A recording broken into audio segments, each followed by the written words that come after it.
Have you ever looked at technology, and more specifically the seemingly infinite forms of social media, and thought, man, this stuff is gonna get us killed? Well, if so, then you might want to stay away from Simulacra, as it may further enforce that mentality. It's a simple puzzle game in which you mysteriously find a cell phone on your doorstep, or office entryway or something, and like any rational person, pick it up, turn it on, and find a creepy video of a woman asking for help, and then start scouring through it to figure out what's going on. I know I find cell phones on my doorstep all the time. See? But I am serious about the going through the phone bit, as that's the gameplay in a nutshell, and I feel like it's fairly unique. You never leave the phone's screen, and you're literally there staring at that piece of glass the entire game. Thankfully, there's plenty of things to do to solve the puzzle with Anna's disappearance, Anna being the girl that went missing. You get to talk to her ex-boyfriend, her best friend, her potential new boyfriend in the making, and some more people, and then try to figure out how they all fit together, if at all. This might sound boring, and it might be if you're not into these kinds of games, but believe me, the story is intriguing enough to keep you hooked. That and the scares. That's right, the scares.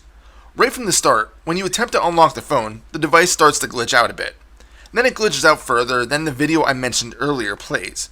See, the game has a slight supernatural element, which is evident very quickly from the start. You're just never exactly sure what is going on though. I can't really say too much without spoiling it, but I will say that the end kind of hits hard and makes you think a bit. I will admit though that the antagonist comes out of nowhere, and although it has a spook factor at first, I don't know, it kind of feels tacky at the end. Anyway, back to the gameplay. Although there's not much to it, there's enough to keep you hooked. Ultimately, you're just being super nosy through all of Anna's personal life. As I kind of hinted at in the start of the video, you'll be digging through her various forms of social media to see why she disappeared. You'll get to learn about a whole bunch of dirty little secrets with a lot of people that she knows. And as you make progress solving things, by responding via pre-typed messages in her text app, calling seemingly random phone numbers of companies that Anna is familiar with, and fixing corrupted images in text, you'll start putting the puzzle together. Yes, there is a lot of text in the game. A lot of it. It didn't bother me too much, as each character has an obvious personality, and it comes through in their text messages and voicemails. And it's these people that will keep the plot moving. They will explain to you what needs to be done next. For example, her ex Greg might ask you to find out more details on the guy that she's talking to in the dating app. That guy might want you to call someone acquainted with Greg. Once you do these things, you respond back to that character, and they will give you hints on what needs to be done next. As for fixing corrupted images and texts, it's done easily enough.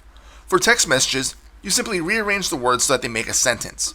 For images, you need to piece together the parts of the image so that no bugged graphics are shown in the picture. These aren't difficult puzzles, so if you're not a fan of that kind of stuff, don't worry. You'll be fine. And yes, in addition to all of the texts, you will occasionally get called. You obviously cannot answer the calls in a traditional sense. Instead, the person will either leave a voicemail or say that they can't hear you, probably because you're not talking. As you progress through the game, you'll find more and more parts of the phone that get unlocked for you to explore.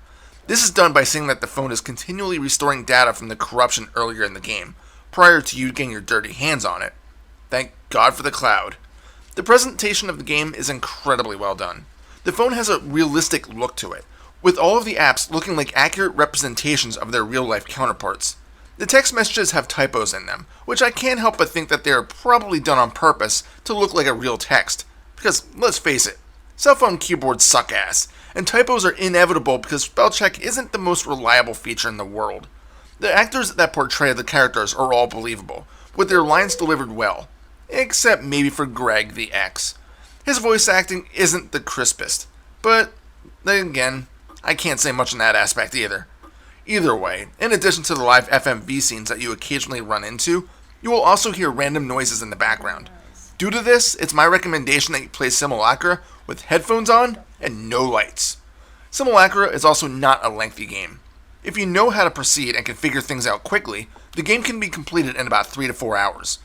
There are also no true game over segments, other than the official end of the game, of which there are also multiple endings that can be viewed.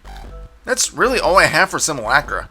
Sure, it's a short review, but it's also a fairly short game, not overextending itself further than what it needs to be. And it's also hard to talk about it without spoiling plot points, which is where the game excels at. If you're into puzzle whodunit kind of games, where you get to piece together a puzzle and don't mind a dozen or so jump scares that come out of nowhere, then Simulacra is worth the asking price. There is a sequel that I've started playing, but I haven't finished it yet, but it seems like more of the same. Also, there is a mobile version of the game that looks identical to the PC version, other than you actually get to use your finger instead of the mouse to navigate things.